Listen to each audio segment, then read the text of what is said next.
இன்னைக்கு நாம் என்ன பார்க்க போறோம் அப்படின்னா 10ஆம் வகுப்பில் 6ஆம் பாடமான ஆங்கிலேயர்களின் ஆட்சிக்கு எதிராக தமிழகத்தில் நடைபெற்ற தொடக்க கால கிளர்ச்சிகளில் மருது பாண்டியர்களின் கழகம் பற்றி தான் இன்றைய காணொலியில நம்ம பார்க்க போறோம். சரிங்களா, வாங்க.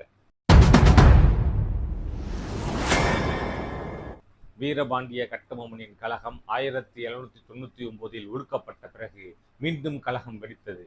பிரிட்டிஷாரின் குறிப்புகளில் 2ஆம் பாளையக்காரர்கள் போர் என்று அழைக்கப்படக்கூடிய தென்னிந்திய புரட்சிக்கு காரணமான மருது சகோதரர்களை பற்றி தான் இப்ப பார்க்க போறோம். சரிங்களா, மருது இருவர் என்று அழைக்கப்படக்கூடிய மருது சகோதரர்கள் பரம்பரை உரிமை பெற்ற பாளையக்காரர்கள் அல்லர். அவர்கள் திறமையாலும் உழைப்பாலும் போராட்டத்தாலும் மக்களின் உள்ளங்களை கொள்ளை கொண்ட மாபெரும் வீரர்கள்.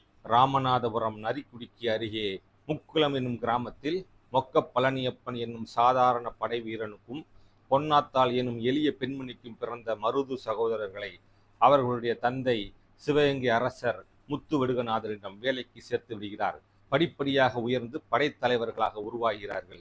இந்நிலையில் தமிழகத்தில் கட்டாய வரி வசூல் கொள்ளை நடத்தி வந்த ஆற்காட்டு நவாப் வரி வசூலை ஆங்கிலேயர்களுடன் பங்கிட்டுக் கொள்வதற்காக ஒப்பந்தம் செய்து கொண்டு அவர்களது இராணுவத்தை பயன்படுத்துகிறான். ஆங்கில கிழக்கிந்திய கம்பெனிக்கு எதிராக போராடிய திப்பு சுல்தான் மற்றும் வீரபாண்டிய கட்டபொம்மன் போன்றவர்களை ஒழித்து கட்டி ஆங்கில கிழக்கிந்திய கம்பெனி ஆணவத்தின் உச்சத்தில் இருந்த பொழுது மருது சகோதரர்கள் பாளையக்காரர்களின் கூட்டமைப்பை ஏற்படுத்தி ஆங்கிலேயருக்கு எதிராக தென்னிந்திய புரட்சியை ஏற்படுத்தி இருந்தார்கள். இந்த கூட்டமைப்பில் சிவகங்கையின் மருது சகோதரர்கள், திண்டுக்கல்லின் கோபால நாயக்கர், மலபாரின் கேரளவர்மா, மைசூரின் கிருஷ்ணப்பா மற்றும் தூண்டாஜி ஆகியோர் அடங்கிய கூட்டமைப்பால் இந்த பாளையக்காரர்கள் கூட்டமைப்பு வழிநடத்தப்பட்டது.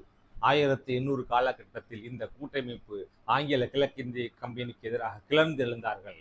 நிலைமையை புரிந்து கொண்ட ஆங்கில கிழக்கிந்திய கம்பெனியும் மைசூரின் கிருஷ்ணப்பா மீதும் மலபாரின் கேரளவர்மா மீதும் படையெடுத்து கோயம்புத்தூர், தாராபுரம், சத்தியமங்கலம் போன்ற பகுதிகளில் இருந்த பாளையக்காரர்களை பிடித்து தூக்கிலிட்டார்கள்.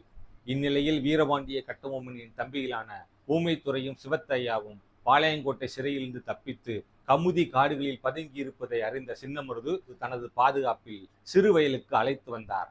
தப்பி ஓடிய ஊமைத்துறையையும் சிவத்தையாவையும் ஒப்படைக்கும்படி மருது சகோதரர்கள் ஆங்கில கிழக்கிந்திய கம்பெனியால் வலியுறுத்தப்பட்டார்கள்.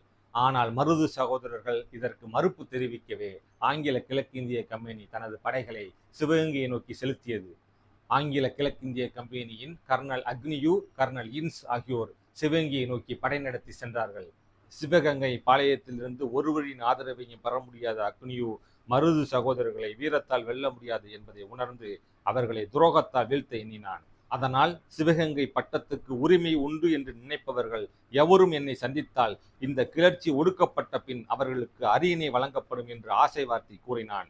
1801 ஜூன் 12ஆம் தேதி ராமநாதபுரத்தில் வெளியிடப்பட்ட இந்த அறிவிப்புக்கு தனது வரலாற்று சிறப்பு மிக்க திருச்சிராப்பள்ளி பிரகடனத்தின் மூலமாக 1801 ஜூன் 16ஆம் தேதி பதிலளிக்கிறார் சின்னமருது. ஆங்கில கிழக்கிந்திய கம்பெனிக்கு எதிராக ஒட்டுமொத்த நாட்டின் விடுதலையை முன்னிறுத்தி வெளியிடப்பட்ட முதல் பேரறிக்கையான திருச்சிராப்பள்ளி பேரறிக்கையை மருது சகோதரர்கள் வெளியிடுகிறார்கள். ஜம்புத்தீவு பிரகடனம் என்று அழைக்கப்படக்கூடிய இந்த பேரறிக்கையை ஒவ்வொருவரும் தெரிந்து கொள்வது நம் கடமை.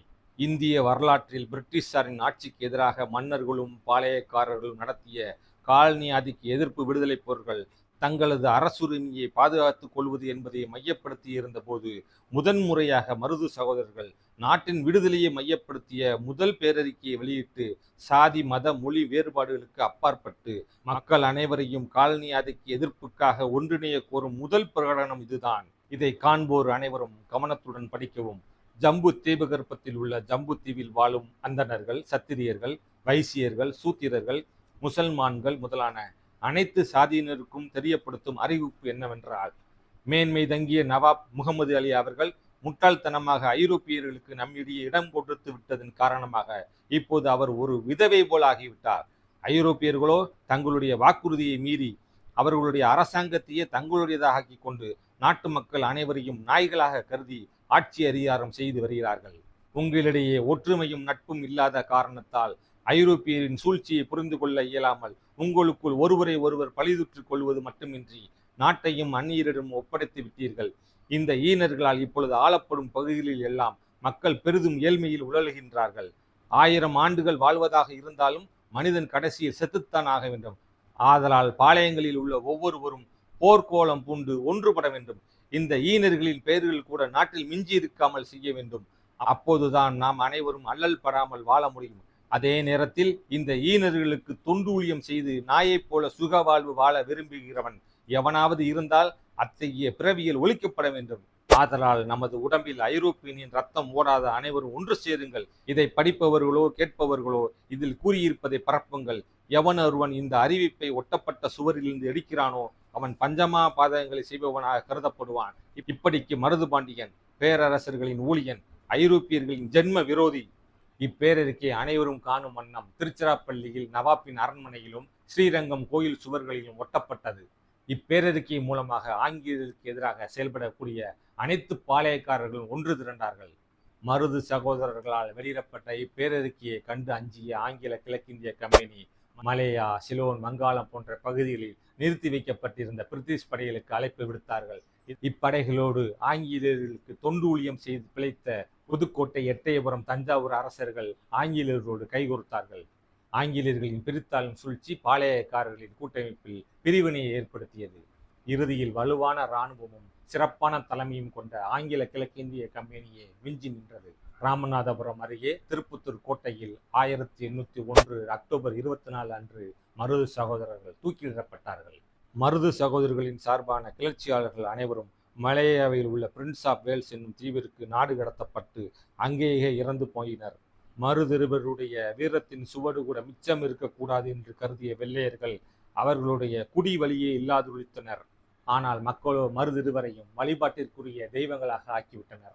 ஊமைத்துறையும் சிவத்தையாவும் பிடிக்கப்பட்டு 1801 நவம்பர் 16 அன்று பாஞ்சாலங்குறிச்சியில் தலை துண்டிக்கப்பட்டார்கள். பாளையக்காரர்கள் வீழ்ச்சியடைந்தாலும் அவர்களது வீரமும் தியாகமும் எதிர்கால சந்ததியினரை ஈர்ப்பதாக அமைந்தது. ஆங்கிலேயர்களின் ஆட்சிக்கு எதிராக தமிழகத்தில் நடைபெற்ற தொடக்க கால கிளர்ச்சிகளில் மருது பாண்டியர்களின் கிளர்ச்சி தென்னிந்திய புரட்சி என்று அழைக்கப்படுவதோடு தமிழக வரலாற்றில் தனித்துவம் பெற்றதாக கருதப்படுகிறது. சரிங்களா? அதன் பின் 1801 ஜூலை 31க்கு பிறகு கர்நாடக உடன்படிக்கையின் விதிகளின் அடிப்படையில் தமிழகத்தில் ஆங்கிலேயர்களின் ஆட்சி வேரூன்ற ஆரம்பித்து பாளையக்காரர்களின் முறைக்கு முடிவு கட்டப்பட்டு அனைத்து கோட்டைகளும் தரைமட்டமாக்கப்பட்டது. சரி, 10ஆம் வகுப்பு பொதுத் தேர்வில் சிவகங்கையின் வீழ்ச்சிக்கு காரணமான துயர சம்பவங்கள் பற்றியான ஒரு 5 மார்க் கொஸ்டினோ அல்லது 8 மார்க் கொஸ்டினோ கூட இந்த பகுதியிலிருந்து கேட்க வாய்ப்பு இருக்குது. அதனால 10ஆம் வகுப்பு மாணவர்கள் இந்த பகுதியில் கூடுதல் கவனம் செலுத்தி படிச்சுக்கணும். சரிங்களா? நன்றி, வணக்கம்.